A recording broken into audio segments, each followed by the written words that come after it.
I'm the exhibit designer for the Bush Museum. I've been there nearly 16 years now. And I didn't start out as an exhibit designer. I started out as an audio-visual specialist. When I first got there, when I left Channel 4, TV was my background, so naturally I moved into doing all the displays at the Bush Library, maintaining those kind of things. And nobody liked me at all. I didn't have anything to do. The museum was brand new, so I did a lot of just standing around and fiddling my thumbs, and everybody wondered what I was doing there. Well, so I started spending a lot of time in the shop, helping out Marty Mayton. I don't know if y'all remember him. He was the original designer for the Bush Library, the exhibits. Well, I found out I was good with my hands. I'd never done anything like this before in my life. Didn't even know that I would work in a museum. It wasn't in my thought process. I thought I was going to be a rock star and play guitar somewhere. So that's why I went to school for music in the beginning. I'm sorry? You can't hear me? Let me just hold it then. Like I was saying, I didn't realize that I would work in a museum. Working in a museum was not something I was pursuing. I just kind of fell into it. Like a lot of things happen in life, you just fall into them.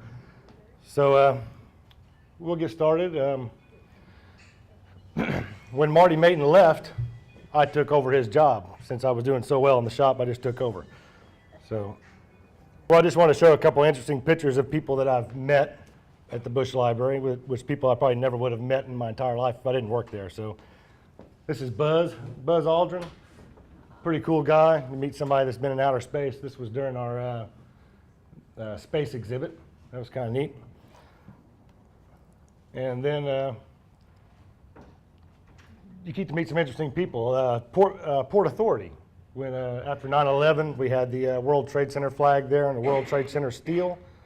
So you keep to work with a lot of unexpected things in a museum. You just don't. It's not the same day in and day out.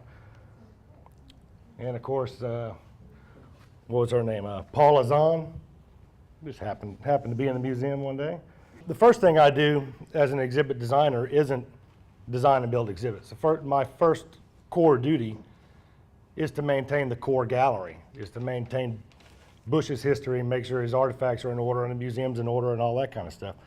So an interesting thing about this, we got the limousine, about 6 or 7 years ago, I think.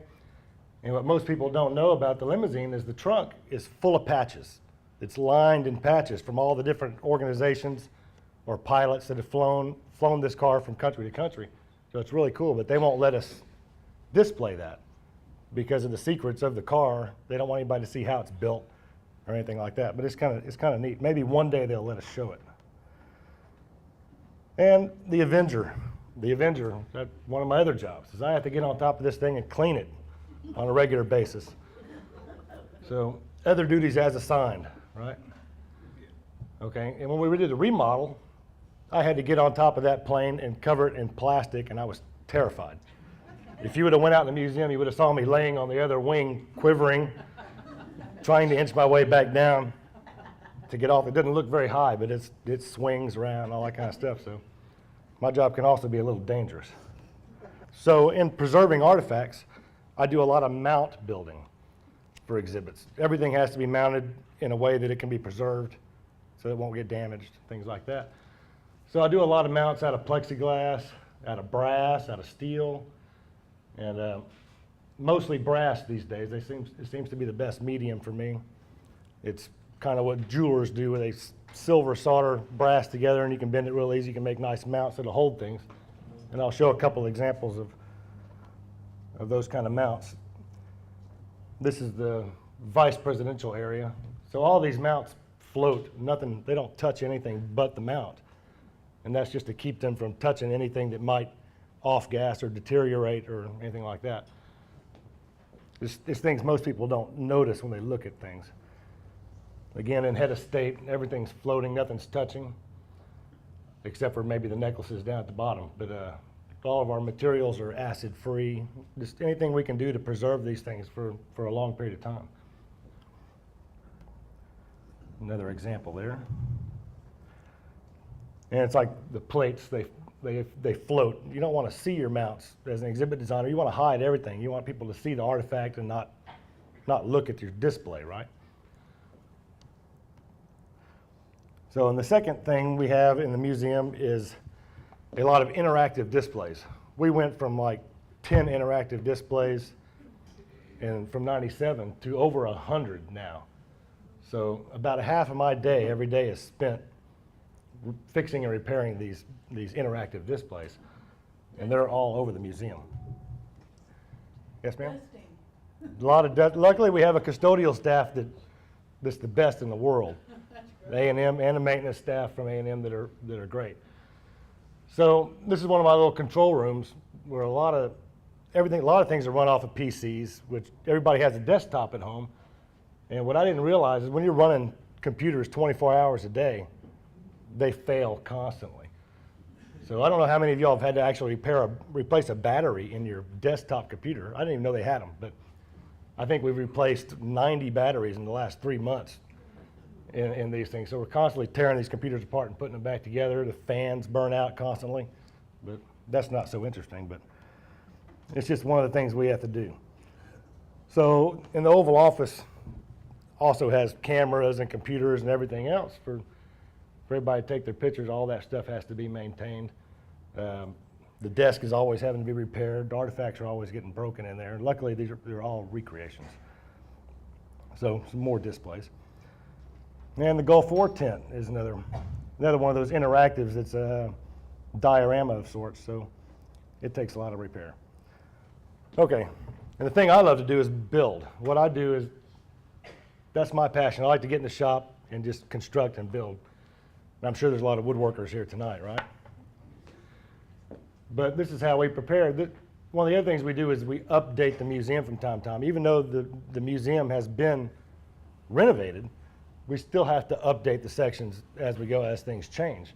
So this display here is for Barbara Bush's exhibit, where we updated it, just showing a little construction. And there it is, finished and installed in the Barbara Bush area. And we're doing everything with LED lights now. The LED lights don't provide any UV or any heat, so it preserves our artifacts that way. So when we're designing exhibits, I sit down at the computer and I do layouts. We do this for every exhibit we put in. And this is so me and Susie, we know where everything fits. We know how it's going to look before we ever get in the gallery. We know everything has a place. And then we can pass this on to the higher ups to get approval for all this kind of stuff. We do diagrams, just about anything we need to do. And now we're starting to do 3D or three-dimensional layouts where we can actually walk through the space ahead of time to perceive any problems. And I build a lot of cases to house the artifacts, to keep fingers off of them, keep kids from breaking them. This actual case was built for the baseball exhibit. And you might hear us talking in the museum where we give things names. So we'll call this a baseball case forever, even though it's not a baseball exhibit. So we don't, like I said, we don't buy any cases. All we do is we build everything in-house. So me and Susie may find a case we like that we want to house something in, but it might cost $3,000 or $4,000 when I can build it for $100. So we'll copy them. We'll copy them and build them ourselves. And this is, of course, called a space case because it was built for the space exhibit. And then we repurpose them. These are in the museum now, holding the CVN 77 model. And everybody remembers Tracks of the Iron Horse, right? This was really cool. When Union Pacific decided they would paint one of the trains for us. And they asked me to repair it, and I said no, I wouldn't touch it. I was too scared. They wanted me to paint part of it. They got chipped, and I wouldn't touch it. But it was really cool because what spun off of that was the locomotives on parade, I think is what we called it. And this was I didn't build any of these, and I wasn't expecting to have to do any work on these guys, but more than half of these, I think, got damaged or vandalized in the process before we got to the auction. So I spent a lot of work repairing these, and this was my first experience with having to paint or match other people's artwork. So I had a lot of fun with that. And there's the Bush train, which is still in the museum. Okay, back to the World Trade Center steel. I thought this was really neat because it was really unexpected to put your hands on something, an artifact like that nobody really keeps to touch or see. Well, I've been involved with 2 pieces of steel now over the years, and I just thought y'all might want to see some of these up close. It was just kind of neat.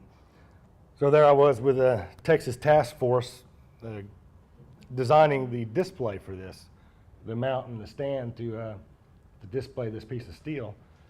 And the blocks of wood are how Texas Task Force shores up anything they need to shore up to make sure nobody gets injured. They use blocks of wood like this. Taking measurements there. And then that was it on display. I'm sure y'all remember seeing that. That was kind of cool.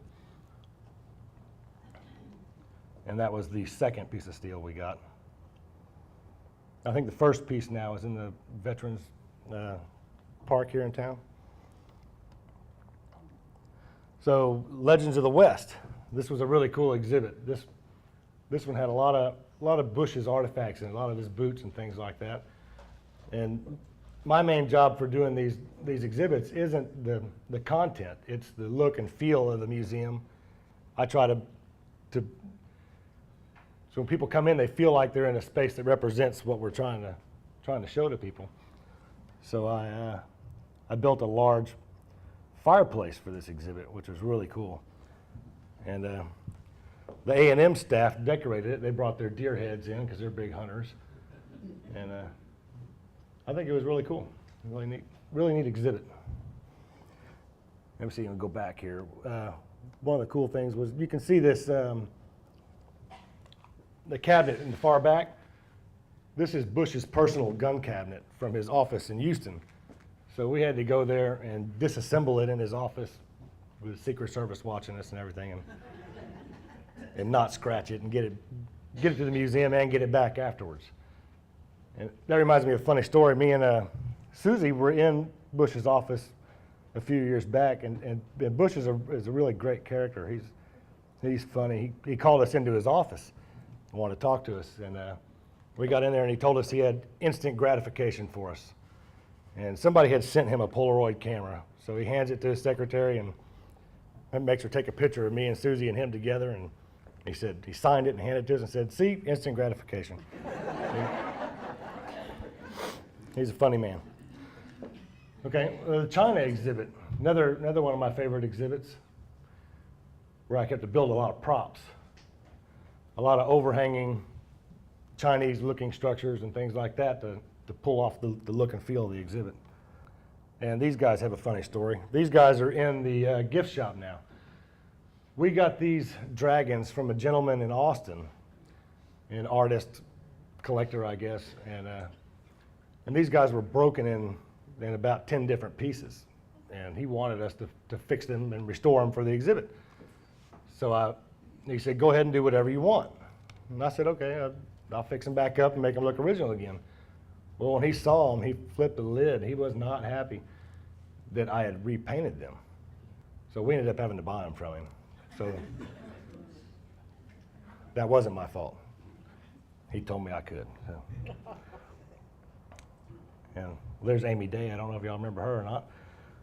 But we also use a lot of plexiglass to protect our exhibits that are on loan, pieces we've gotten from other places and stuff. So a lot of plexiglass lids and stuff like that we build in-house too. And this is, I don't know how much I'm really supposed to talk about this, but this is Bush's memorial wall for when he passes away. This is the wall that his portrait will be displayed on. But you'll see this, hopefully not in the near future, in the rotunda. Well, this is kind of how our gallery space starts, empty. I mean, we start from bare bones every time, and down to nothing. I'll tell you what, we empty that gallery out and we start from scratch. And then we start putting our walls up. I think you were there for that too, Sonny. But we do all this in-house. We very rarely ever hire contractors. We use a lot of our maintenance staff for stuff like this. And we build these exhibits up. There I am. My job's a pretty dirty job. These are building panels here for the space exhibit. And building a rocket for the space exhibit, which is in my backyard if anybody wants it.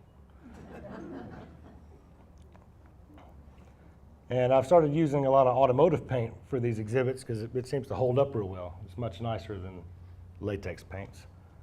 It looks much nicer. And you never know what you're going to build. This is a crater on Mars for our Mars lander for the space exhibit. So you kind of always have to think outside the box to create things. Toolboxes, more space panels. So that was the Mars landing pad area right there. Thought it came out pretty neat. Just a couple of pictures of the space exhibit. And this was cool too. We had a vibrating floor in there with what they call butt kicker speakers. And they're not speakers in the traditional sense. They're a steel. There's no speaker on them at all, but they vibrate really hard. So you get a real sense of the video with the rockets launching off and it's shaking. That's pretty neat. And if y'all have any questions about any of this as we go ahead and ask. What about the security on some of these artifacts that are in cases? How you have to wire them or put cameras on them or... Yeah, we do have special requests for that. When we had the Remington statues for the Legends of the West exhibit, they specifically had to have a motion sensor camera and an audible alarm and a flashing light, which was, I think that was the biggest request we've had for an artifact. But we do have to do that. We do have an alarm system there where we put alarms in cases when it's requested. Everything is always secure with security screws and things like that. So we don't use alarms for everything, but when it's part of the negotiation for a loan, then we most certainly do alarm those things. This is the red dress exhibit, and this is the first time we had to design something where people could actually walk on because we ended up having a fashion show with this. So I had to build something structural this time that could support a number of people being up on a stage at the same time. There's a couple pictures of that. So there's the part of the large stage. And the thing about my shop is it's on the third floor. The third floor is far away from the museum as it could possibly be. So we have to build things modularly so that we can get them in the elevator and get them out. So the red dress exhibit. We had a lot of jewelry on these girls, on these mannequins, and they all had to be individually alarmed. So this was a fun one. So there's all kinds of copper wire running all through these dresses, wrapped around every piece of jewelry and running back together so that if anybody broke that bond with that jewelry, it would set the alarm off. And it's a very loud alarm system. And we constantly had to take them off and back on because people actually bought some of that jewelry while it was on display. So this was a real popular exhibit, though. It was really neat. And the fashion show was actually great, and that was my idea, even though nobody will tell you that. Sometimes you don't get credit when you work in the back. Susie found that couch somewhere, I don't know. We needed a seating area in there so people could sit down and relax when they're viewing the exhibit. So we found it, and it looked like it fit pretty good. So now it's in our break room. And we did that same thing for Legends of the West. We had a bunch of furniture, and then we auctioned all that off. So some of y'all may own that furniture. I'm not sure who bought it. I think our most favorite exhibit was the wine exhibit. I think I built the most for this. It was the most design out of any exhibit we've done so far here. And if you'll notice, what's underneath these barrels here is actually the mantles from the fireplace from Legends of the West. So we save things and reuse them as we can. And we did this in collaboration with Mark Burns. He was one of the photographers for the Bushes for a while, and he's a big wine connoisseur. So he wanted to do this exhibit, and he funded most of it, I think. So it was real popular. So I had to recreate the fireplace from Thomas Jefferson's home in Monticello, and I recreated it from this picture. I was supposed to go to Monticello and look at it so I could get a feel for what it was, and they ended up not letting me go. So I had to build it strictly off of this photo. So I did a drawing and submitted it to Susie and Patricia and those guys, just so they would see what we were doing, and started construction. So I started with the firebox on the inside. Now this is a non-working fireplace. But the cool thing about this was Thomas Jefferson didn't allow his slaves to be in the dining room when they were eating, so they all had to be hidden. So he had slaves in the basement, and they would put wine in these dumbwaiters in the side of the fireplace, which extended all the way down in the basement. And they would winch fresh bottles up, and he'd put the old ones in there, and they'd winch them back down. And he also had doors in there that had shelves on the back side, so when they cooked the food, they'd put the food on the shelves, and they'd just spin the door around, and they would serve themselves. This is it installed. So the entrance of this exhibit was supposed to kind of represent Thomas Jefferson's house. And we also built a vineyard and a full winery in the gallery space.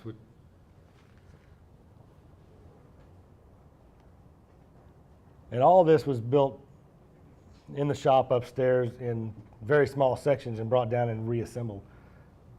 This one took us quite a while to put together. More examples of some mounts there to hold these chalices for drinking wine. And I kept to do a lot of work with wine barrels.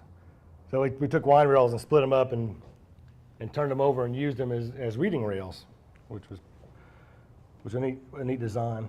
So this represents the basement part of Thomas Jefferson's house, where you can see the fireplace comes down on the left side, and on either side of that you can see the dumbwaiters. And there's an example of one of the reader rails. There's Don. Everybody remember Don, right? And all these grapevines actually came from California. The leaves are fake, but the actual grapevine itself is a real vine that they weren't using anymore, so they cut them down and gave them to us.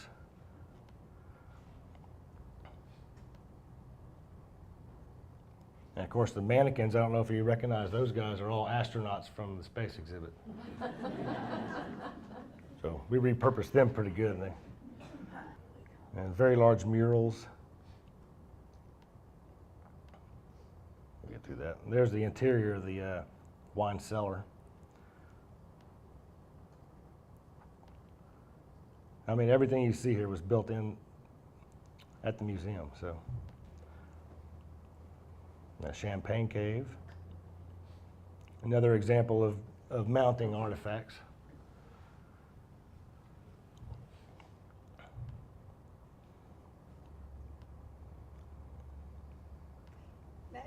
And we used to do these every 3 months. We'd build an in-house exhibit just about every 3 months. And now that the staff has dwindled down, the government doesn't rehire. You know, you absorb everybody's duties as you go. So now we're stretching them out to about 9 months an exhibit now to give us time to build these exhibits.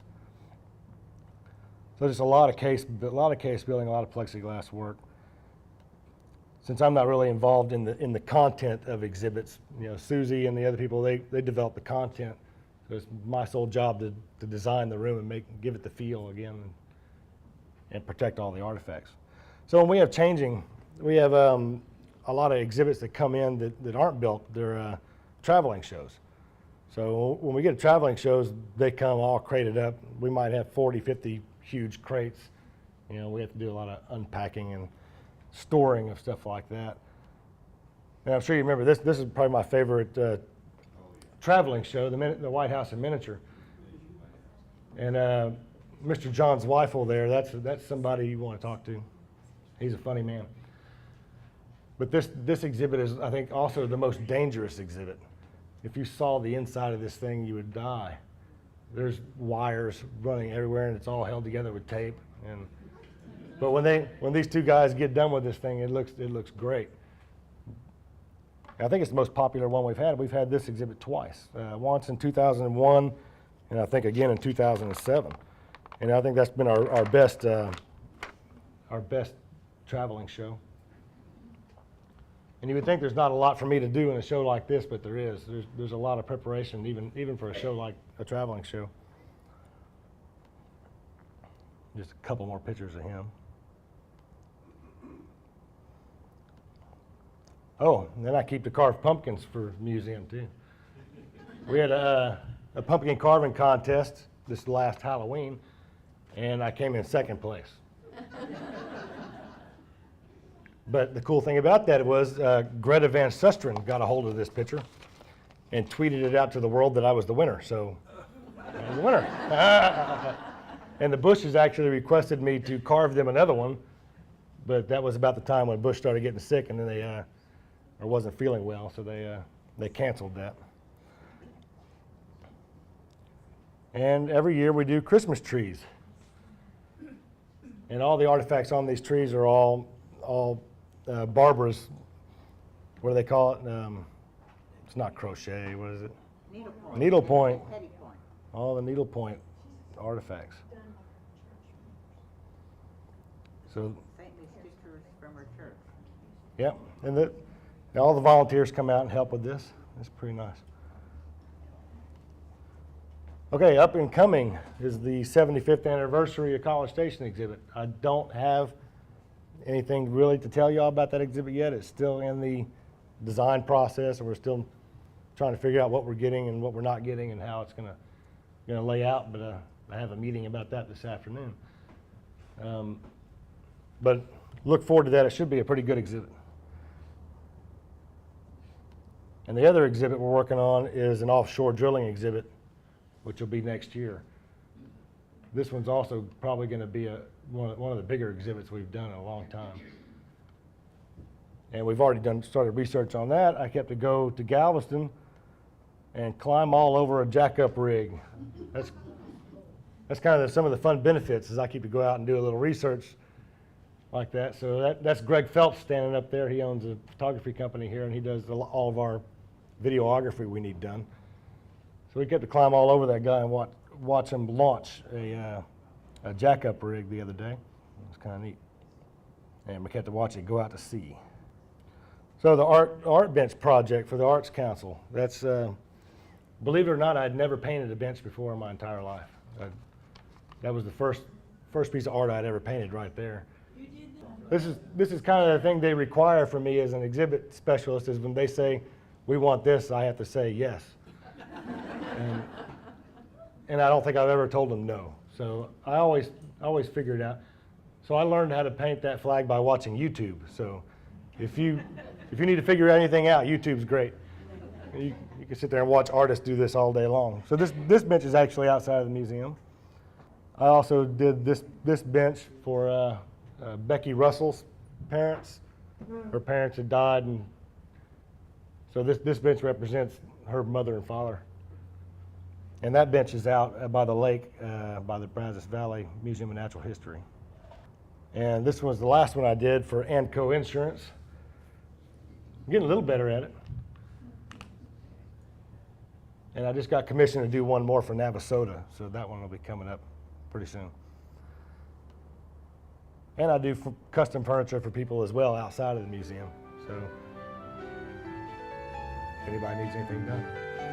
Okay, any questions on the museum? I think that's the end of the museum slides and stuff I have.